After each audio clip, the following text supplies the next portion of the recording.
오늘은 대강절 초 4개가 다 켜졌습니다. 대강절 넷째 주일이라는 말이겠죠. 여러분들은 이번 대강절을 지내시면서 어떤 마음으로 지내셨나요?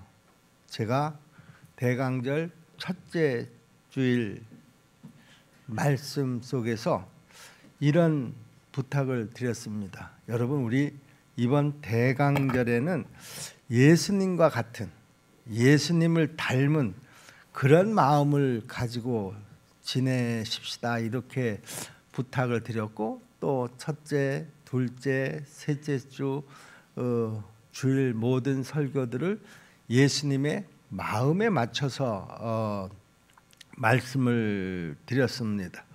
그리고 이번 넷째 주일 그 말씀의 주제는 긍휼한 마음입니다. 예수님의 그 긍휼한 마음을 닮아서 이제 성탄절을 기다리는 이 한 주간 동안 이 마음으로 우리 모두가 살아갈 수 있게 되기를 주님의 이름으로 다시 한번 부탁을 드립니다. 옛 소련에서 있었던 사건인데요. 그 한 철도국 직원이 그 기차에 냉동고 화물칸 속에 들어가게 됐는데요. 그만 밖에서 문이 철커덕하고 잠겨 버렸습니다. 안에서 아무리 그 두드리고 소리를 질러도 아무도 밖에서 그 안에 사람이 들어가서 문이 잠겨 버렸다라고 하는 사실을 알아차리지를 못했습니다. 그때 그 철도국 직원이 이제 자포자기하는 그런 상태에서 화물칸 벽에다가 자기 자신의 상태를 기록하기 시작을 했습니다. 점점 몸이 차가워온다. 그래도 나는 기다릴 수밖에 없다. 이것이 나의 마지막인가 보다. 그 냉동고 화물칸 벽에다가 그렇게 자기의 상태를 기록을 했습니다. 나중에 그 다른 철도국 직원이 그 냉동고 화물칸을 열었을 때 그 직원은 이미 시체로 변해 있었습니다. 그런데요, 문제는 그 냉동고 화물칸은 벌써부터 고장이 난 그 냉동고 화물칸이었다고 그럽니다. 그 안에 공기도 충분했고요, 또 그 화물칸 안에 실내 온도도 그냥 좀 쌀쌀하게 느껴질 정도인 섭씨 13도였다고 합니다. 그런데 그 사람은 거기서 죽었습니다. 죽지 않아도 될 그곳에서 그 사람은 절망 가운데 죽은 것입니다. 여러분, 그 실존주의 철학자 키에르케고르라고 하는 사람이 있는데요. 이 키에르케고르가 우리 현대인의 그 병 가운데 죽음에 이르는 병을 언급을 하면서 현대인에게 있어서 이 죽음에 이르는 병은 절망이다, 그렇게 이야기를 했습니다. 우리 인간은 언제나 희망으로 사는 존재입니다. 우리 인간에게 희망을 잃어버리게 되면 결국은 절망이 찾아오게 되는데, 그 절망이 결국 우리 현대인들을 죽음에 이르게 한다라고 하는 것이죠. 지금 여러분들은 어디에다가 소망을 두고 사시나요? 또 무엇 때문에 나는 절망하고 있나요? 세상에서는 그 어떤 것도 우리의 완전한 소망이 될 수 없고요, 그 어떤 존재도 우리에게 완전한 희망을 줄 수 없다라고 하는 사실입니다. 로마서 15장 12절 말씀을 보시면, 또 이사야가 이르되 이새의 뿌리 곧 열방을 다스리기 위하여 일어나시는 이가 있으리니 열방이 그에게 소망을 두리라 하였느니라. 열방이 그에게 소망을 둔다. 예수님만이 우리에게 참 소망이 되신다, 그런 말입니다. 여러분 주위의 사람들을 한번 돌아보시기를 바랍니다. 그들은 지금 어떻게 살아가고 있는가? 겉으로는 잘 문제없이 사는 것 같지만은요, 사실 자세히 들여다보면 작은 문제 앞에서도 불안해하면서 벌벌 떱니다. 많이 배웠다는 사람들도 마찬가지입니다. 또 세상에 권세를 가지고 있다는 사람들도 마찬가지입니다. 우리나라에서 제일 그 점집을 많이 찾아다니는 사람들이 국회의원들이라고 그러죠. 대한민국의 그 모든 법을 제정할 수 있는, 또 나라의 그 살림살이를 규모를 결정할 수 있는 그런 권한을 가지고 있는 사람들이 자기의 어떤 개인적인 신상에 관한 작은 일에도 벌벌벌벌 떤다는 것이죠. 그리고 자기의 그 신상이 어떻게 될지 몰라서 여기저기 점집을 찾아다니면서 그 점쟁이들한테 자문을 구한다라고 하는 것입니다. 왜 그럴까? 아니, 그렇게 많은 것을 소유하고 또 많은 권세를 가지고 있는 그런 사람들이 왜 그렇게 작은 문제 앞에서도 벌벌 떨까? 불안해할까? 걱정을 할까? 이유는 간단합니다. 믿고 의지할 데가 없어서 그렇습니다. 사실 우리도 소망이 없이, 하나님 없이 그렇게 살아가던 존재들이었습니다. 에베소서 2장 12절 말씀을 보세요. 그때 너희는 그리스도 밖에 있었고 이스라엘 나라 밖에 사람이라. 약속의 언약들에 대하여는 외인이요 세상에서 소망이 없고 하나님도 없는 자이더니. 바로 우리의 모습이 예수를 믿기 전에는 이런 모습이었었다라고 하는 것이죠. 하나님 나라에서 아주 먼 이방 사람들이었다, 그런 말입니다. 그런데 이어서 13절에서는 뭐라고 얘기합니까? 이제는 전에 멀리 있던 너희가 그리스도 예수 안에서 그리스도의 피로 가까워졌느니라. 이것이 소망이신 예수님이 우리에게 주신 아주 큰 선물인 줄로 믿습니다. 그래서 지금 우리가 살아계신 하나님 앞에 소망을 둠으로써 우리는 수고하며 애를 쓰는 것입니다. 디모데전서 4장 10절 말씀도 한번 보겠습니다. 이를 위하여 우리가 수고하고 힘쓰는 것은 우리 소망을 살아계신 하나님께 둠이니 곧 모든 사람, 특히 믿는 자들의 구주시라 그랬습니다. 우리는 믿음에 튼튼히 털을 잡고 굳건히 서 있어야 하고요. 여러분이 들은 복음의 소망에서 절대로 떠나서는 안 된다, 그런 말입니다. 골로새서 1장 23절 말씀을 보시면 만일 너희가 믿음에 거하고 터 위에 굳게 서서 너희 들은 바 복음의 소망에서 흔들리지 아니하면 그리하리라. 이 복음은 천하 만민에게 전파된 바요 나 바울은 이 복음의 일꾼이 되었노라. 우리 십정동계 성도 여러분, 특별히 우리 십정동계 모든 성도들이 이번 대강절에 무엇보다도 소망이 되시는 예수님 중심으로 살아갈 수 있게 되기를 주님의 이름으로 축원합니다. 그리고 우리는 그 소망 되시는 예수님을 어느 때보다도 더 열심히 전해야 될 줄로 믿습니다.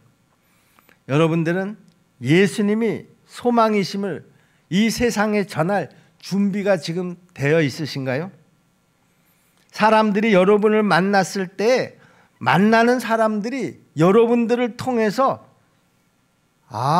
저 사람이 믿는 그 예수님이 바로 저런 분이시구나 하는 것을 생각나게, 느끼게 그렇게 만들어 주어야 한다라고 하는 것이죠.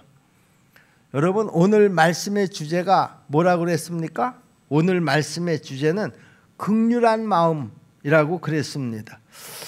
우리에게 긍휼한 마음을 가졌을 때 나를 만나는 사람, 나와 관계를 맺고 있는 그 사람은 예수님은 저 사람이 믿는 예수님은 바로 저런 마음을 가지신 분이시구나, 이렇게 생각이 들게 만들어야 한다라고 하는 것입니다. 성경에서 긍휼이라고 하는 말은요, 가엾게 여겨서 돌봐주는 것, 또는 다정히 사랑하며 상대방을 측은하게 여겨주는 것, 또 불쌍히 여겨서 동정해 주는 것, 또 상대를 있는 그대로 받아주고 그에게 은혜를 베푸는 것을 긍휼이라고 그렇게 성경 여러 곳에서 표현을 합니다. 다시 말해서 긍휼이라고 하는 것은 상대방의 아픔을 내 아픔으로 느끼고 여기는 것입니다. 이웃의 힘겨움을 나의 힘겨움으로 느끼는 것입니다. 다른 사람의 슬픔을 내 슬픔으로 여기는 것입니다. 이렇게 상대방의 아픔을 나도 함께 공감할 뿐만 아니라 그 문제를 돕고 해결해 주려고 하는 행위까지를 우리가 긍휼이다, 이렇게 이야기합니다. 그러므로 긍휼이라고 하는 것은 마음의 감정에서 그치는 것이 아니라 실제적으로 움직이는 행동이라는 것이죠. 긍휼은 하나님의 속성 가운데 아주 중요한 속성입니다. 그래서 성경에서는 하나님의 긍휼을 구하는 내용이 참 많이 나옵니다. 시편 25편 6절 말씀해 보시면은요, 여호와여 주의 긍휼하심과 인자하심이 영원부터 있었사오니 주여 이것들을 기억하옵소서, 이렇게 말씀하고 있고요. 다니엘서 9장 18절에도 보면 나의 하나님이여 귀를 기울여 들으시며 눈을 떠서 우리의 황폐한 상황과 주의 이름으로 일컫는 성을 보옵소서. 우리가 주 앞에 간구하옵는 것은 우리의 공의를 의지하여 하는 것이 아니요 주의 큰 긍휼을 의지하여 함이니이다. 하나님의 긍휼하심은 예수님을 세상에 보내신 것을 통해서 아주 온전하게 드러난 줄로 믿습니다. 하나님은 죄를 범한 사람들을 긍휼히 여기셔서 불쌍히 여기셔서 당신의 하나밖에 없는 아들 예수 그리스도를 이 땅에 보내셨고요, 또 우리 인간의 모든 죄들을 해결하기 위해서 그 죄값으로 예수님을 십자가에 달려 죽으시게 하셨다라고 하는 것이죠. 로마서 6장 23절 말씀인데요, 죄의 싹은 사망이요 하나님의 은사는 그리스도 예수 우리 주 안에 있는 영생이니라 그랬습니다. 예수님께서 치르신 그 죄값 때문에 예수를 믿는 우리 모두가 다 멸망하지 않고 구원을 얻게 된 줄로 믿습니다. 그것뿐만이 아닙니다. 길이요 진리요 생명 되신 예수님이 우리에게 천국 가는 길을 열어주셨고요, 예수를 믿음으로 우리는 천국에 가는 것이고요, 예수를 믿음으로 우리는 하나님을 나의 아버지라고 부르게 된 줄로 믿습니다. 그래서 에베소서 2장 4절로 5절에는요, 긍휼이 풍성하신 하나님이 우리를 사랑하신 그 큰 사랑을 인하여 허물로 죽은 우리를 그리스도와 함께 살리셨고 너희는 은혜로 구원을 받은 것이라 그랬고요. 베드로전서 1장 3절 말씀해 보시면 우리 주 예수 그리스도의 아버지 하나님을 찬송하리로다. 그의 많으신 긍휼대로 예수 그리스도를 죽은 자 가운데서 부활하게 하심으로 말미암아 우리를 거듭나게 하사 산 소망이 있게 하시며 그랬습니다. 죄인된 우리가 구원을 받고요, 하나님의 자녀가 되고요, 천국 백성이 된 것은요, 모두가 하나님께서 나를 긍휼히 여기셔서 불쌍히 여기셔서 그 결과인 줄로 믿으시기를 바랍니다. 베드로전서 2장 10절 말씀입니다. 너희가 전에는 백성이 아니더니 이제는 하나님의 백성이요 전에는 긍휼을 얻지 못하더니 이제는 긍휼을 얻은 자니라. 우리는 구원받을 자격이 전혀 없는 사람들이었었지만은요, 하나님은 당신의 무한하신 긍휼과 자비를 우리에게 베풀어 주신 줄로 믿습니다. 그래서 우리가 하나님으로부터 큰 긍휼함을 받았으니 다른 사람에게 은혜를 갚는 심정으로 우리도 살아가야 한다, 그런 말입니다. 우리도 이 심정으로 이 대강절 이 기간을 지내자, 그런 말씀입니다.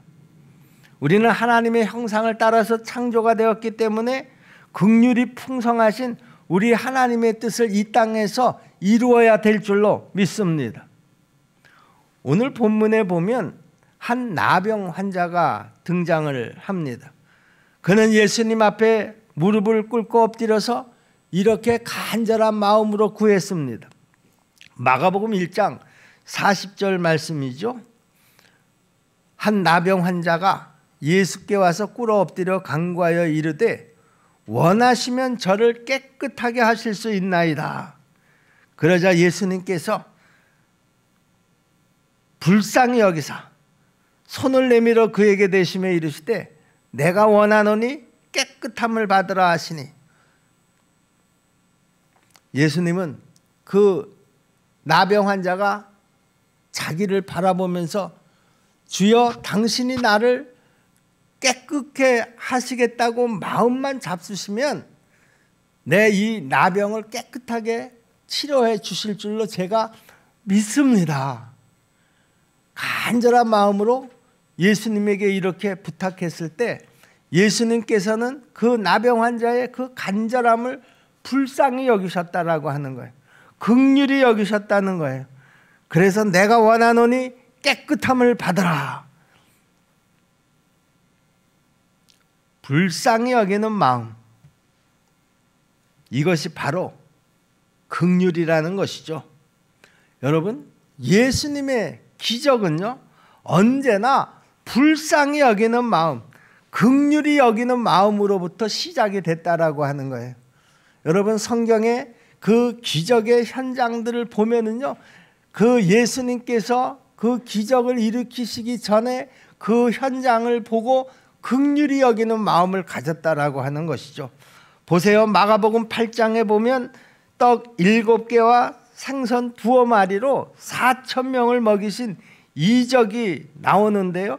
그 8장에 이 이적의 그 내용 가운데 2절 상반절을 보시면은요, 내가 무리를 불쌍히 여기노라.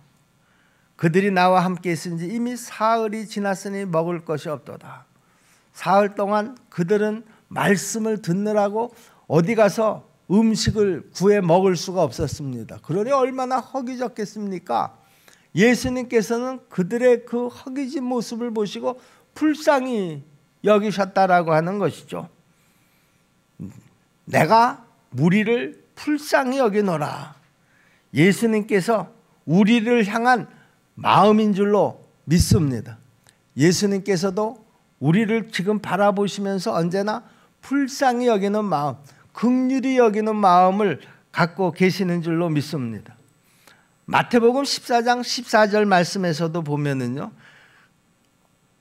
큰 무리를 보시고 불쌍히 여기사 그 중에 있는 병자를 고쳐주시니라 그랬고요. 마가복음 6장 34절 말씀에서도 그 목자 없는 양 같음으로 인하여 불쌍히 여기사 이에 여러 가지로 가르치시더라 그랬습니다. 또 예수님이 나인성에 가셨을 때 죽은 아들 앞에서 울부짖는 한 여인을 보시고 누가복음 7장 13절에서 뭐라고 얘기합니까? 불쌍히 여기사 울지 말라. 그리고 그 여인의 아들을 살려주신 줄로 믿습니다. 기적의 현장에는 언제나 예수님의 그 불쌍히 여기는 마음이 먼저 있었다라고 하는 것이죠. 이것이 바로 예수님의 긍휼인 줄로 믿습니다. 우리의 삶에도 예수님의 기적이 필요하다고 하면 우리는 먼저 예수님에게 긍휼을 구해야 될 줄로 믿습니다. 예수님이 우리를 불쌍히 여기실 때, 긍휼히 여기실 때 우리 삶에도 기적이 시작될 줄로 믿으시기를 바랍니다. 그러므로 우리도 긍휼한 마음으로 우리 주변 사람들을 대해야 될 줄로 믿습니다. 우리가 예수님처럼 직접 기적을 행할 수는 없습니다. 그러나 우리의 긍휼의 마음으로 사람을 대하면 우리를 통해서 하나님이 기적을 이루실 것을 여러분들이 꼭 믿으시기를 바랍니다. 예수님이 오심을 기다리는 이 대강절 넷째 주일에 여러분, 우리도 예수님처럼 불쌍히 여기는 마음, 긍휼히 여기는 마음을 가져야 될 줄로 믿습니다. 그래서 다른 사람들이 우리를 보면 먼저 예수님이 생각나도록 그렇게 해야 한다라고 하는 것이죠. 우리 주변에 긍휼의 눈으로 봐야 할 사람들이 얼마나 많은지 모릅니다. 가난에 허덕이는 사람들이 있습니다. 또 직장을 잃어버려서 마음에 낙심을 하면서 살아가는 사람들이 있습니다. 질병으로 고통당하는 사람들이 있습니다. 고독으로 신음하는 사람들이 넘쳐나고 있습니다. 여러분, 전 세계적으로도 먹을 것과 마실 것과 입을 것이 없어서 힘들게 살고, 대한민국 같으면 돈 1, 2천 원이면 살 수 있는 그 양 몇 알이 없어서 죽어가는 그런 사람들이 많다고 그럽니다. 하나님의 긍휼하심을 먼저 받은 우리가 그들을 긍휼한 마음으로 바라봐야 될 줄로 믿습니다. 잠언 19장 17절 말씀에 보시면은요, 가난한 자를 불쌍히 여기는 것은 여호와께 꾸어드리는 것이니 그의 선행을 그에게 갚아주시리라. 우리가 어떤 상황, 어떤 사람에 대해서 불쌍히 여기는 것은 하나님 앞에 내가 꾸어드리는 거라는 거예요. 하나님이 나한테 꾸었으니 우리 하나님이 반드시 갚지 않으시겠어요? 우리가 불쌍히 여기고 긍휼히 여겨서 누구에게 그 마음을 베풀면 하나님께서 반드시 갚아주신다, 그런 말씀입니다. 저는 미국에 가보지 못했지만 미국 뉴욕에 가면은요, 공항이 2개가 있다고 합니다. 하나는 존 F 케네디 공항이고요, 또 하나는 라과디아 공항이라고 그러는데요. 존 F 케네디 공항은 미국 대통령의 이름을 따서 지은 것이라는 것은 여러분 다 잘 아시겠고요. 라과디아 공항은 뉴욕 시장을 2번씩이나 지낸 피오렐로 라과디아의 이름을 딴 공항이라고 그럽니다. 그런데 이 라과디아라고 하는 사람이 뉴욕 시장이 되기 전에 직업이 뭐였었는가 하면 판사였었다고 그럽니다. 그가 판사 시절에 어느 할머니의 재판을 맡게 됐는데요, 이 할머니는 딸은 병에 걸렸고요, 그 딸의 남편 사위는 실직을 한 그런 상태였다고 합니다. 할 수 없이 할머니는 혼자 그 손주를 키워왔습니다. 그런데 그 할머니가 가진 돈도 이제 다 바닥이 났고요, 그 가족 모두가 굶고 있었던 어느 날 이 할머니는 결심을 했습니다. 그대로 손주를 굶겨 죽일 수는 없지 않겠어요? 그래서 가게에 가서 빵을 훔쳤습니다. 그런데요, 빵을 훔치다가 이 할머니가 들키고 말았습니다. 곧장 이 할머니는 체포가 됐고 그리고 재판에 넘겨졌습니다. 이 라과디아 판사는 그 할머니에게 10달러의 벌금형을 선고했다고 합니다. 당연히 할머니한테 10달러가 있을 리가 있겠습니까? 그때 이 라과디아 판사가 이렇게 말했습니다. 할머니, 여기 10달러가 있습니다. 먼저 이 돈으로 벌금을 내세요. 이렇게 배고픈 사람이 있었는데 나는 그동안 좋은 음식을 배불리 먹은 벌금으로 제가 이 10달러를 할머니에게 드리는 것입니다.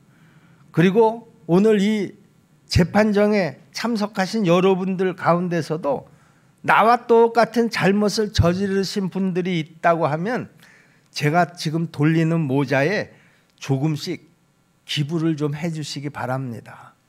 그 모자가 재판정을 쭉 돕니다. 사람들이 주머니에 있던 것을 다 털어서 그 모자에 담았습니다. 그리고 거기에서 모인 그 돈을 그 할머니에게 드렸습니다. 그런데요, 이 사건 하나가 그 당시 아주 삭막했던 미국 법조계를 완전히 뒤흔들어 놨다라고 하는 것이죠. 그리고 산업화로 이기주의가 팽배했던 미국 사회가 가난하고 어려운 자들에게 도움의 손길을 펴기 시작한 계기가 되었다라고 하는 거예요. 그 $10가 미국 사회를 벌컥 뒤집어 놨다라고 하는 것이죠. 후에 이 라과디아 판사는 뉴욕 시장에 출마를 했고요. 당연히 당선이 되지 않았겠습니까? 2번씩이나 당선이 됐고요. 그는 뉴욕 시장을 하는 동안 많은 업적을 남겼고, 그가 세상을 떠난 후에 뉴욕시는 그의 이름을 따서 라과디아 공항을 지었다고 그럽니다. 야고보서 2장 13절 말씀을 보시면은요, 긍휼을 행하지 아니하는 자에게는 긍휼 없는 심판이 있으리라.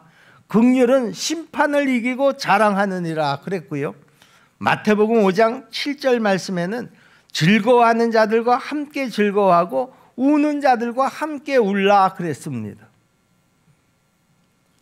우리는 온 한 해도 참 힘들고 어려웠지만 우리에게 주어진 그 긍휼의 사역을 잘 감당한 줄로 믿습니다.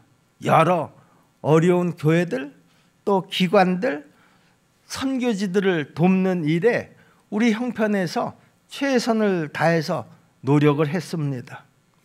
여러분, 그런데요, 이것만으로 우리가 할 일을 다 했다, 이렇게 만족해서는 안 된다라고 하는 것이죠. 물론 우리 십정동교회가 이 세상의 짐을 다 짊어지고 갈 수는 없습니다. 다만 우리가 할 수 있는 일을 하는 것뿐이라는 것이죠. 우리 각자 개인도 마찬가지입니다. 우리가 이웃의 짐을 어떻게 다 짊어질 수가 있겠습니까?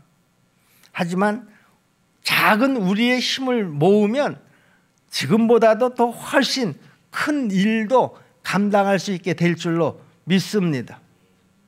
야, 나만 따뜻하면 됐지, 나만 배부르면 됐지, 이런 생각이 아니라 우리도 예수님의 마음과 같이 긍휼한 마음을 가지고 내가 그들을 돕겠다 하면 우리도 얼마든지 할 수 있을 줄로 믿습니다. 우리가 이 긍휼의 사명을 잘 감당할 때 사람들이 우리를 보고 예수님을 생각하게 될 줄로 믿습니다. 그리고 우리 교회를 지금까지 하고는 또 다른 시각으로 보지 않겠습니까?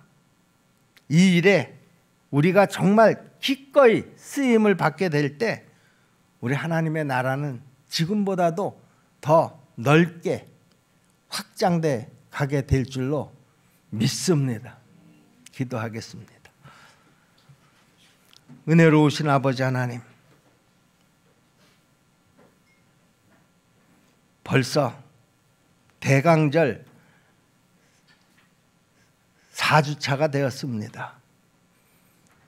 우리가 이 대강절을 시작하는 첫 주에 이 대강절 4주 기간 동안 하나하나 우리 예수님의 마음을 담자, 그리고 그 마음으로 살아가자. 그리고 오늘 우리는 예수님의 그 긍휼한 마음을 배웠고 또 그 긍휼한 마음을 가지고 살아가자. 우리가 이렇게 오늘 결단을 합니다. 하나님 아버지, 이 결단이 결심으로만 그치지 않게 도와주시옵시고 이 결단이 우리의 삶이 되게 도와주옵소서. 우리를 만나는 사람들이 나를 통해서 그 예수님의 긍휼함을 느끼게 도와주시옵시고 그 예수님의 불쌍히 여기는 마음을 그들이 알게 도와주시옵소서. 그때 그리스도의 복음이 더 한 사람 한 사람에게 확실하게 전파될 것이고, 그리고 하나님의 나라는 더욱더 확장돼 나가게 될 줄로 믿습니다. 하나님 아버지, 우리 십정동교회 모든 성도들이 이 일에 쓰임을 받는 그런 선한 청지기들, 일꾼들이 다 될 수 있도록 도와주시옵소서. 예수님의 이름으로 믿고 기도하옵나이다. 아멘.